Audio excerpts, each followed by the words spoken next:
वो जो पीओके जो हमारा भारत का अभिन्न अंग है वो हमें वापस भारत में शामिल एक जरूर हो जाएगा, क्योंकि पीओके की जो आवाम है वो रेफरेंडम करना चाहती है, वो बताना चाहती है कि हमारा ये जो कश्मीर है यहाँ का इसकी तरक्की को देखते हुए पाकिस्तान की तरफ से कहीं ना कहीं बहुत डर का एक माहौल है, और डर का माहौल ऐसा है कि साहब there is a bit of a challenge, और उस चैलेंज को लेके ये लोग एक नैरेटिव बिल्डिंग ऑलरेडी करनी शुरू हो चुके हैं।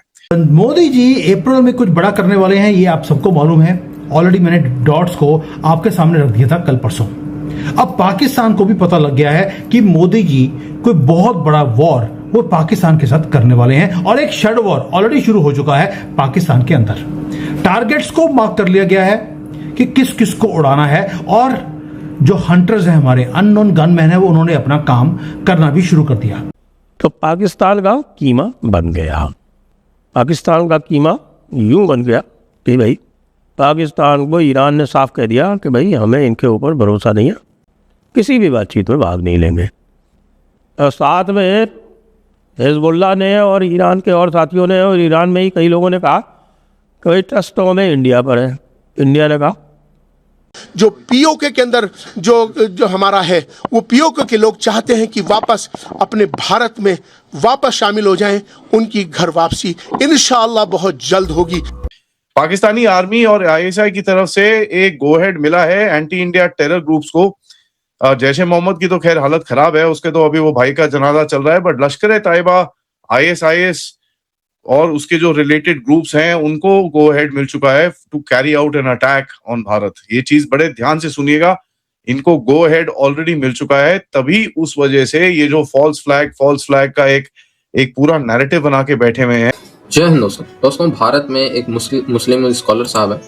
अक्सर मैं उनकी बातें देखता हूँ तो वो अच्छे हैं, वो भारत की नेशनल इंटरेस्ट की बातें करते हैं, XYZ किसी पार्टी का सपोर्ट नहीं करते। मेन चीज द थिंग कि जो भारत के लिए फायदा है उसकी बात वो साफ करते हैं, और इसीलिए उनको सुनना और सही लगता है। मैं कहूँ तो इनका नाम है उमर अहमद इलियासी। ऑल इंडिया इमाम ऑर्गेनाइजेशन को ये लीड करते हैं। अब इन्होंने जो लेटेस्ट बयान दिया है उसने भारत में बैठे जो जिहादी माइंडसेट के लोग हैं और पाकिस्तान में तो है ही माता, उन दोनों के होश उड़ा दिए। बेसिकली पाकिस्तान में भी पाकिस्तान तो खैर अवैध तरीके से कश्मीर को कब्जा किया तो वो तो कहता ही, लेकिन भारत में भी कुछ हैं ऐसे देशद्रोही जो पाकिस्तानी सोशल मीडिया से, पाकिस्तानी लोगों से इन्फ्लुएंस होकर भारत के खिलाफ बात करते हैं और कश्मीर को जो है भारत का हिस्सा नहीं बताते, जबकि दुनिया जानती है कि कश्मीर भारत का है और वो सब हिस्ट्री। लेकिन अब ये जो है उमर अहमद इलियासी साहब ऑल इंडिया इमाम ऑर्गेनाइजेशन के लीडर हैं।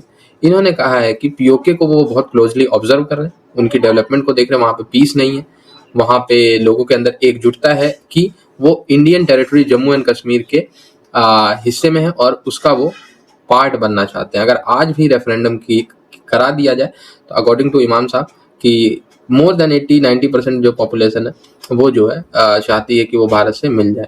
साथ ही साथ कश्मीर में उन्होंने कहा जिस तरीके से बर्बरियत की जा रही है, उनकी बिजली पानी आप देखें, जो पाकिस्तान ऑक्यूपाइड कश्मीर है वहाँ से मिनरल्स, बिजली, पानी ये सब ढो के निकाल के पाकिस्तानी पंजाबीज मुस्लिम्स को दिए जा रहे हैं, और उसके बदले में कुछ भी फैसिलिटीज पाक ऑक्यूपाइड कश्मीर लोगों को नहीं दी जा रही है। ये इमाम साहब ने कहा और पाकिस्तानी इस पे चले हुए हैं।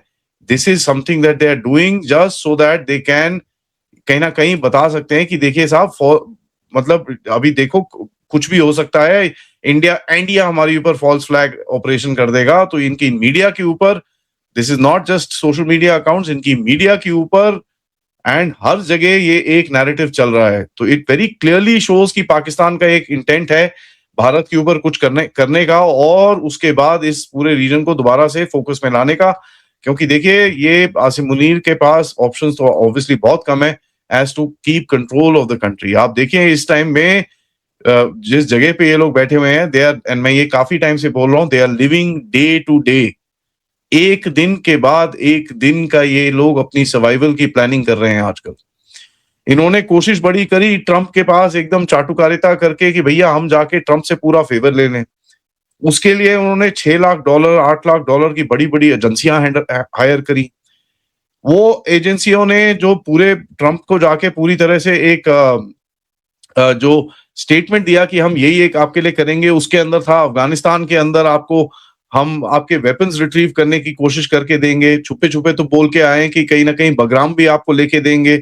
उसके बाद ये भी था कि हम इस रीजन के अंदर से चाइना का इन्फ्लुएंस जो रिड्यूस करना है वो आपको देंगे। और ये बाय द वे प्रिंटेड फारा डॉक्यूमेंट्स हैं। पाकिस्तान ऑफिशियली हाई अलर्ट के ऊपर है, पैरानोया बिल्कुल पीक के ऊपर है। धमकियां देनी उन्होंने शुरू कर दी हैं क्योंकि वहां पर र्यूमर्स हैं कि अप्रैल के अंदर मोदी जी कुछ बड़ा करने वाले हैं, क्योंकि भारत के जो पावर सेंटर्स हैं उन्होंने मूव करना शुरू कर दिया। लेकिन जो ट्रूथ है वो और भी ज्यादा टेरिफाइंग है हमारे दुश्मन के लिए, क्योंकि साइलेंट स्ट्राइक्स का जो दौर है वो और ज्यादा तेज हो गया है और जो हमारे स्ट्राइक्स हैं वो रूथलेस होती जा रही हैं। अभी आप देखिए रिसेंटली एक रात के अंधेरे में, रात को 10 बजे बावलपुर में क्या हुआ, एक आदमी को रात के अंधेरे में दफनाया गया। कौन था वो? मोहम्मद था। मोहम्मद दोबारा से हमने मार दिया हिंदुओं ने। नाम था मोहम्मद ताहिर अनवर। ये बड़ा भाई था जैश ए मोहम्मद का जो चीफ है मसूद अजहर का बड़ा भाई। उस मोहम्मद को मार दिया गया। कैसे? मजा आ जाएगा सुनकर कि मोहम्मद को किसने मारा, कैसे मारा। मास्टरमाइंड ये आदमी था जो ट्रेनिंग सेंटर चलाता है पूरे टेरर हेडक्वार्टर्स में। कैसे ऑपरेशन सिंदूर में ये बच गया था, लेकिन हम पीछे पड़े रहे। अब हुआ क्या है, अननोन गनमैन ने क्या किया, वो शाम को सिंध में पूजा जो करते हैं, ये अपना ये रोजा खोलने का जो काम करते हैं, ड्रामा करते हैं, वहां पर खजूर पड़े थे। एक खजूर खाता है, बस उसके बाद हजूर के पास चला गया। खजूर खाया, हजूर के पास पहुंच गया। उसके अंदर डेडली जहर था। चोक किया, एलिमिनेट हो गया। कोई वार्निंग नहीं, कोई ट्रेस नहीं। किसने मारा, किसने खजूर में जहर डाला, किसी को पता ही नहीं है। इसको बोलते हैं एब्सोल्यूट प्रिसीजन का काम, मोसाद स्टाइल। जैश ए मोहम्मद का कमांड जो स्ट्रक्चर है पूरा का पूरा इसके मरने के बाद क्रम्बल कर दिया। और ये आदमी एक अकेला नहीं है, ऐसे एक एक करके उड़ाए जा रहे हैं। मेथड्स ऐसे लगते हैं जैसे कि हॉलीवुड की कोई स्पाई थ्रिलर मूवी में से निकाला हो। लेकिन जो असैसिन्स हैं, जो मार रहे हैं इनको, अननोन गनमैन, वो कब आते हैं कब चले जाते हैं, महादेव की कृपा से पता लगता ही नहीं किसी को। अब मुरीदके के टेरर कैंप के अंदर देखिए क्या हुआ था।